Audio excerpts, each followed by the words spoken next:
네, 세계 기업에 직접 투자하는 해외 직투 시간입니다. 중국이 올해 실크로드 계획을 엄청나게 또 투자를 하고 있습니다. 인프라 시설 투자를 엄청나게 확대할 예정인데 여기에서의 수혜주, 육상 실크로드도 기대가 되는 부분이 있습니다. 하지만 지금 뭐 유럽 쪽부터 동남아까지 해양 실크로드에 대한 기대감도 상당하거든요. 그렇습니다. 자, 그러다 보니까 이제 거기에 이제 주력을 할 게 항상 이제 인프라라면 이제 항만, 예, 항구, 그리고 아무래도 육로에서는 여러 가지 물류 터미널 이런 부분이 아닌가 하는 생각이 드는데 그런 부분에서 관심이 가는 부분들이 상당히 또 많습니다. 맞습니다. 오늘은 여기에 가운데서 수혜주 좀 자세하게 살펴보려고 합니다. 기업 소개부터 함께 하실까요? 우성문 기자 살펴주시죠. 네, 중국과 호주 간의 이 FTA 타결에 이어서 우리나라와 중국과의 FTA도 타결이 되면서 많은 관심을 끌었는데요. 전문가들은 이에 따른 화물 물동량이 크게 증가할 것이라는 전망을 내놨습니다. 오늘은 이에 따른 수혜주로 꼽히는 상해 항만 그룹을 소개해 드리려고 하는데요. 이 상해 항만 그룹은 중국의 최대 항만 운용사로 화물 물동량과 컨테이너 기준으로는 세계 1위 자리를 차지하고 있는 기업입니다. 특히 전 세계로 뻗어나가는 국제 정기선 항로가 무려 300여 개에 달한다고 하고요. 또한 이 컨테이너의 월 운항 밀집도 역시 2,700개가 넘는다고 합니다. 앞서 들으신 것처럼 이 상해 항만 그룹 같은 경우에는 이 정책적인 지원에 대한 기대감이 큰 기업이기도 한데요. 이 해양 실크로드에 이어서 이 상해 자유무역지대가 올해 확장될 것이라는 소식 역시 성장 모멘텀에 대한 기대감을 높이는 부분입니다. 중국 최대 항만 운용사 상해 항만그룹 좀 더 자세히 살펴보시죠. 네, 자 오늘은 중국의 상해 항만 그룹에 대해서 얘기를 나눠보도록 하겠습니다. 상해 A 증시에 좀 상장이 돼 있죠. 맞습니다. 현재 화물 물동량이 점차 증가하면서 이에 따른 실적 개선이 기대되는 기업이라고 하는데요. 자세한 이야기 지금부터 함께하겠습니다. 신한금융투자 박기용 트레이더 함께하시죠. 안녕하세요, 트레이더님. 네, 안녕하십니까. 네, 최근에 이제 중국의 어떤 1대1로의 어떤 그런 로드맵과 좀 상당히 좀 맞물려 있는 그런 기업이 아닌가 하는 생각이 드는데 상해 항만 그룹 어떤 기업인지 먼저 좀 개략적인 소개를 좀 부탁을 드리겠습니다. 네, 상해 항만그룹은 그 물리적 규모로나 물동량 규모 모든 면에서 세계 1위의 항만 기업이라고 할 수 있습니다. 네. 컨테이너 처리량은 5년 연속 세계 1위를 기록을 하고 있고요. 예. 위치적으로는 황금해안으로 불리는 양쯔강과 해안의 접경에 위치하고 있으면서 압도적인 설비 규모의 최근 준공 중인 자동화 컨테이너 터미널 이 완공이 되면은 항만 처리 효율성은 극대화될 것으로 보입니다. 현재가는 2015년 4월 15일 종가 기준으로 8.95 위안이면 이것이 52조 최고가라고 할 수 있습니다. 네. 배당 수익률은 2012년도에 5.1%까지 올랐으나 배당금 상승보다 주가가 빠르게 상승을 함으로써 현재는 배당 수익률이 1.42% 수준이라고 볼 수 있습니다. 글로벌 동종 기업 대비 높은 편이지만은 배당 수익률 관점에서는 그렇게 매력적이지는 않습니다. 그렇군요. 자, 현재 지금 52주 최고가를 좀 쓰고 있는 그런 주가 흐름이라면 사실 조금 좀 부담스럽다는 이런 느낌도 좀 드는데 그럼에도 불구하고 오늘 추천해 주셨다는 건 뭔가 좀 내재적인 가치들이 많이 있지 않나 하는 생각이 드네요. 자, 일단 이 기업이 좀 어떻게 커왔는지 좀 성장 스토리부터 좀 쭉 얘기를 좀 들어보도록 하죠. 네, 상해 항만그룹은 1959년에 장후아방 지역에서 터미널을 준공함으로써 역사를 시작합니다. 1990년도에 상해로 터미널을 이전한 후에 2006년에 10월 상해 증시에 상장을 하게 됩니다.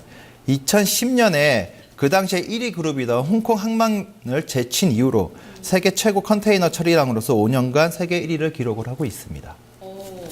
세계 1위 글로벌 컨테이너 항만 그룹이라고 하니까 갑자기 또 귀가 또 솔깃해지는 부분이 있습니다. 다르게 보입니다. 네, 규모가 또 상당하고 정부 정책의 어떤 수혜도 갖고 있다라고 보면 될 것 같은데 그렇다면 지금 상해 항만 그룹이 어떤 사업을 영위하고 있는지 그 부문별로도 한번 살펴주시죠. 네, 여기 보시게 되면은 매출 기여도가 가장 높은 것은 항만 운송이 49.2%로 1위고요. 네. 그 다음이 컨테이너 화물입니다. 하지만 이 기여도에 따라서는 완전히 바뀌게 되는데요. 가장 높은 사업 부분은 컨테이너 화물 산업이 61.2%로 가장 높습니다. 그 이유는요. 싱가포르와 홍콩, 한국 등의 항만들과 선박 유치에 대한 그 가격 정책에 따라서 항만 운송비가 떨어졌고요. 네. 그와 반대로 떨어지면서 많이 유치를 했기 때문에 그 반대로 물동량은 많아졌습니다. 많아진 것은 그 물동량이 올라감에 따라서 그 수익성이 올라갔기 때문이라고 보실 수 있습니다. 네.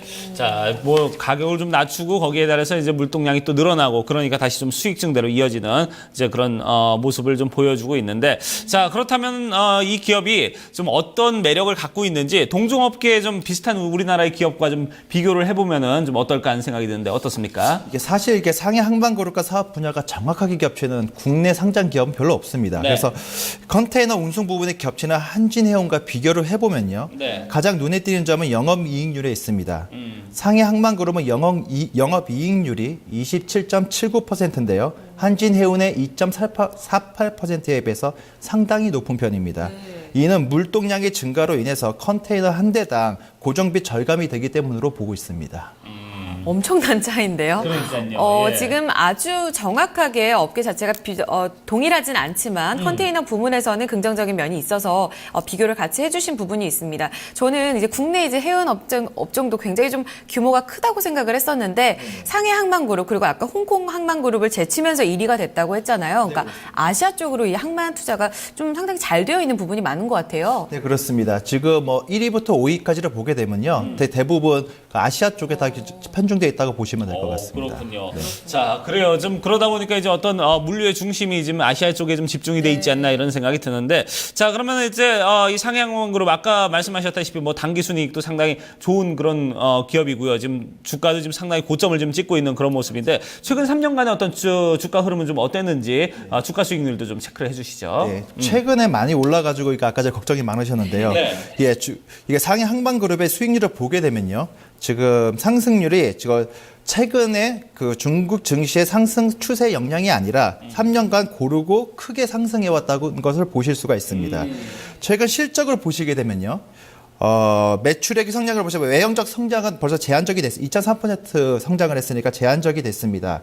그런데 높은 영업이익률의 상승률이 눈여겨볼 만합니다. 이 표에는 안 나타났지만 2014년도에 자본 대비 총 부채 비율이 28.2%로 사실상 무차입 구조 수준이면서 장기 부채의 비중이 높기 때문에 단기적인 유동량에 대한 우려는 낮습니다. 다시 말해서 높은 영업이익률과 안정적인 재무구조까지 겸비하고 있다고 보시면 됩니다. 네. 중국 기업들이 이렇게 좀 안정적인 재무 구조 갖고 있는 기업들이 상당히 찾기 힘든데, 예. 이런 부분에서는 예, 좀 상당히 긍정적인 부분이네요. 게다가 우리 국내 해운주 같은 경우에는 사실 부채 비율이 상당하거든요. 이런 부분들이 참 걱정이 되는 부분이 많은데 일단 안정적인 재무 구조를 얘기를 해주셨고 또 영업이익률 두 자릿수 계속해서 유지되고 있다는 점, 그리고 수익률을 보니까 말씀대로 3년, 1년, 6개월 그리고 또 한 달 내에도 흔들림 없이 꾸준히 또 우상향을 하고 있어서 앞으로도 좀 잘 크지 않을까 이런 기대감이 듭니다. 자, 그렇다면 이 고점 부근에서 앞으로 좀 투자를 하려면 투자 포인트들 좀 기대 요인이 많을 것 같거든요. 좀 정리를 해주실까요? 예, 크게 두 가지로 나눌 수 있습니다. 이게 첫 번째로 청나라 때부터 입증된 지리적 장점이 있는데요.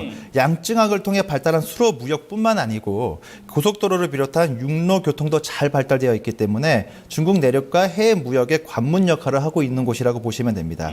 또한 정박지가 12만 개로 2위인 닝보 항만보다도 2배 이상 많습니다. 네. 물동량에 따라 수익이 결정되는 컨테이너 산업 특성상 수익이 안정적으로 확보되고 있다고 보시면 될 것 같습니다. 그리고 두 번째로는 지난해 중국의 채권 자금 중에 한 73%가 중국 인프라 회사에 조달이 되었거든요. 네. 그러니까 중국의 금리 인하로 자금 조달이 여력이 더 확대될 것으로 보이고요. 또 아시아 인프라 투자은행의 수혜주 범위에 이 기업이 들어가 있다고 보시면 될 것 같습니다.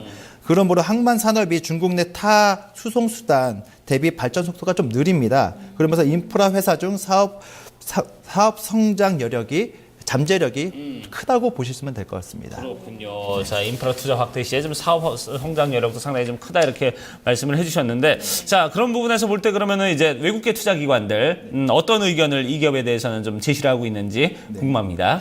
예, 이게 좀 재밌는데요. 네. 이게 중국 쪽 기관을 보게 되면요, 대부분 매수 의견을 내고 있습니다. 네. 그러니까 반대로 골드만삭스랑 UBS 등 그 서양계 기관은 보유 및 매도 의견을 나누고 있다는 게 되게 재미있는 일이라고 볼 수 있을 것 같습니다. 그렇네요. 목표가치는 어느 정도로 좀 보고 있는지 구체적으로 한번 짚어주실까요? 네, 중국 쪽의 대부분이 8.52 위안이라든지 막 이쪽으로 되고 있는데요. 지금 계속해서 신고가를 지금 하고 있기 때문에 지금 여기에 대한 의미가 크게는 없다고 보시면 될 것 같습니다. 네. 알겠습니다. 자, 그렇다면 지금 3년 내 그리고 1년 내도 계속 우상향하고 있어서 말씀대로 진짜 최고가를 계속해서 경신하고 있는 그룹인데 여기서 좀 조정 시에 들어가는 게 긍정적일지 장기적인 전략을 한번 차트 보고 체크를 좀 해주실까요? 예, 차트를 보시게 되면요. 네, 최근 들어서 급등을 하고 있는 게 보입니다. 그러니까 중국 증시시장 조정 여부에 따라 급등세가 꺾일 수도 있고요. 그리고 유럽 등 미국 다른 지역의 경제 상황에 따라서 이게 컨테이너 사업 특성상 좀 꺾일 가능성도 있습니다. 하지만 장기적으로 보시게 되면요. 안정적인 수익을 바탕으로 우상향을 유지할 가능성은 높아 보입니다. 네, 자, 알겠습니다. 이렇게 차트까지 보면서 짚어주셨습니다. 지금 현재 가격이 9위안 조금 전이죠. 8.9위안에서 종가가 형성이 되어 있는 부분입니다. 사실상 차트를 보셨다면 지금 못 들어가겠다라고 걱정하시는 분들도 참 많으셨을 것 같아요. 근데 저희가 앞서서도 쭉 정리를 해왔었지만 실적이 뒷받침이 되어 있다는 점, 그리고 무엇보다도 이 정부에서 인프라 투자를 확대하게 된다면 가장 큰 수혜를 입을 수 있는 기업 가운데 하나가 아닐까 싶습니다. 네. 자, 그리고 또 하나가 이제 기업의 내재적 가치를 볼 때 지금 주가의 흐름이 좀 어떻게 왔는지를 좀 봐야 될 것 같은데 3년, 1년, 6개월 봤는데 한 번도 중간에 좀 내림폭이 없었어요. 쭉 우상향을 해주고 있는 그런 장기적인 어떤 흐름도 보여주고 있기 때문에 이런 부분에서는 조금 길게 봐도 괜찮은 그런 기업이 아닌가 이런 생각이 듭니다. 오늘 저희가 상해 항만그룹에 대해서 얘기를 쭉 나눠봤습니다. 네, 신한금융투자 박기용 트레이더와 이야기 나눴습니다. 말씀 여기까지 드릴게요. 감사합니다. 고맙습니다. 감사합니다. 네, 자 이렇게 해서 해외 직투까지 토마토모닝쇼 2부 순서 여기서 이제 마무리 짓도록 하고요. 저희 잠시 후 3부에서는 또 국내로 눈을 돌려서 얘기를 나눠보도록 하겠습니다. 잠시 후에 뵙겠습니다.